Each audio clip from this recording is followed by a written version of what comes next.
Well first video के बाद आज सेकेंड वीडियो में हम ये डिस्कस करेंगे कि इसके बाद एडमिनिस्ट्रेशन कैसे डिज़ाइन हुआ। क्लियर? तो यहाँ तक चीज़ें बहुत क्लियर हो गई होंगी और चीज़ों को समझना भी आसान हो गया होगा। हम यहाँ तक इतने क्लियर कर चुके हैं। तो लेट्स सी कि जो हिस्टोरिकल रिकॉर्ड होते थे उन्हें कैसे रखा जाता था। तो ब्रिटिश एडमिनिस्ट्रेशन जो है हिस्टोरी को वो एक चीज़ को रिकॉर्ड बनाना चाहते थे due to course of time. उन सब चीज़ों को रिकॉर्ड करने के लिए उसने उन सभी चीज़ों को प्रिजर्व करना शुरू कर दिया। मतलब तब तक तो राइटिंग स्किल्स आ गए थे, है ना, peoples were knowing how to write. तो इन सभी चीज़ों को रिकॉर्ड करने के लिए उन्होंने वो सारे एडमिनिस्ट्रेशन लेवल पे जो जितने रिकॉर्ड होते थे like instructions, plan, policies, decision, agreement, investigation, laws, officials, each and everything they were noted. इतना ही नहीं, फिर बाद में इन सभी चीज़ों को अलग अलग तरीके से नोट किया जाने लगा। लाइक कुछ मेमोरेबल, है ना, डायरी वगैरह हो गए, जैसे मेमोज हो गए, नोटिंग्स हो गए, रिपोर्ट्स हो गए। इन सभी चीज़ों को कलेक्शन मतलब ब्रिटिश गवर्नमेंट ने जब वो यहाँ पे भारत में एक्सपैंड करी थी, इन सभी चीज़ों का रिकॉर्ड बनाने लगी। बट रिकॉर्डिंग का जो वे था वो कुछ अलग अलग था। तो हिस्ट्री के ये सारे रिसोर्सेस हैं जिसे हिस्ट्री को पढ़ा और समझा जाना पॉसिबल हो सका टाइम के कोर्स में कि इस वक्त में क्या हो रहा था उस टाइम। जैसे कि हमने फर्स्ट वीडियो में ब्रीफ किया है, आप उस चीज़ को वहाँ पे रेफर कर सकते हैं।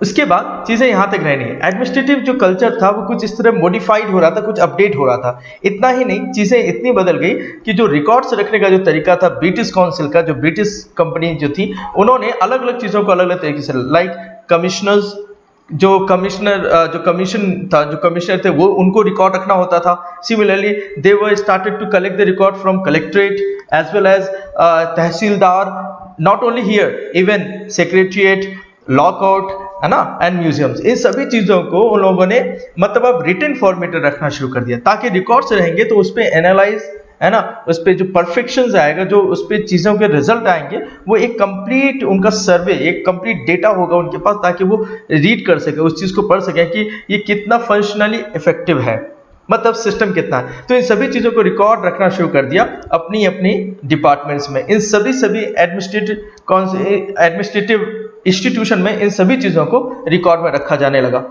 ठीक है, यहाँ तक चीज़ें क्लियर हुई। लेकिन by the 19th century, early 19th century मतलब होता है 18 के बाद जो है, 18 समथिंग लाइक 1815, 1820 तब की बात है। उस टाइम ब्रिटिश काउंसिल ने क्या किया था, जो ब्रिटिश एडमिनिस्ट्रेशन ऑफिस थे उन्होंने सर्वे करना शुरू किया और डेटा को कॉपी करना शुरू कर दिया, है ना। They started to copy the data, क्योंकि बहुत अच्छे राइटिंग, बहुत अच्छी हैंड राइटिंग में चीज़ें डेटा कॉपी होने लगी ताकि फ्यूचर जनरेशन तक ये डेटा रेफर किया जा सके, है ना, पास्ट को जानने के लिए, पास्ट को समझा जाने के लिए। तो डेटा की कॉपी शुरू हो चुकी थी। अगर डेटा कॉपी नहीं होता तो जाहिर सी बात है इतने पुराने जो कि किसी और लैंग्वेज में थे वो सारी चीज़ें समझा जाना आज की डेट में मुश्किल था। हम इन चीज़ों को समझते हैं। तो डेटा कॉपी होने लगा। इतना ही नहीं, चीज़ों का सर्वे होने लगा अलग अलग लेवल पर, है ना, चीज़ों को। तो कोलोनाइजेशन, जब ब्रिटिश इंडिया कंपनी, जब यहाँ पे कोलोनाइजेशन को मैंने फर्स्ट वीडियो में आपको एक्सप्लेन किया है लास्ट स्लाइड में कि व्हाट इज कोलोनाइजेशन। मैंने आपको बताया था जब एक कंट्री दूसरी कंट्री के इकोनॉमिकल, सोशल, सारी उसके कल्चरल चीज़ों को चेंजेस करती है ना, तो इसी चेंजेस को हम लोग क्या बोलते हैं, कोलोनाइजेशन। वहाँ पे हमने अच्छे से एक्सप्लेन किया, फर्स्ट वीडियो को रेफर कीजिए, चीज़ें समझ में आएंगी। इतना ही नहीं, कुछ प्रॉपर्ली मतलब जो रिकॉर्ड्स हैं ब्रिटिश कोलोनाइजेशन के बाद, ब्रिटिश गवर्नमेंट ये सोच रही थी कि ये सारी चीज़ें जो चेंजेस हो रहे हैं, जो एडमिनिस्ट्रेशन बन रहा है और रन हो रहा है, इन सब का एक ऑफिशियल रिकॉर्ड होना चाहिए। तो इनके लिए इसने फिर सर्वे करना शुरू किया। सर्वे एक अलग अलग लेवल पे, है ना, सर्वे एक अलग अलग लेवल पे, जैसे कि सर्वे आर्कियोलॉजिकल सर्वे हुए, जियोलॉजिकल सर्वे हुए, बोटानिकल सर्वे हुए,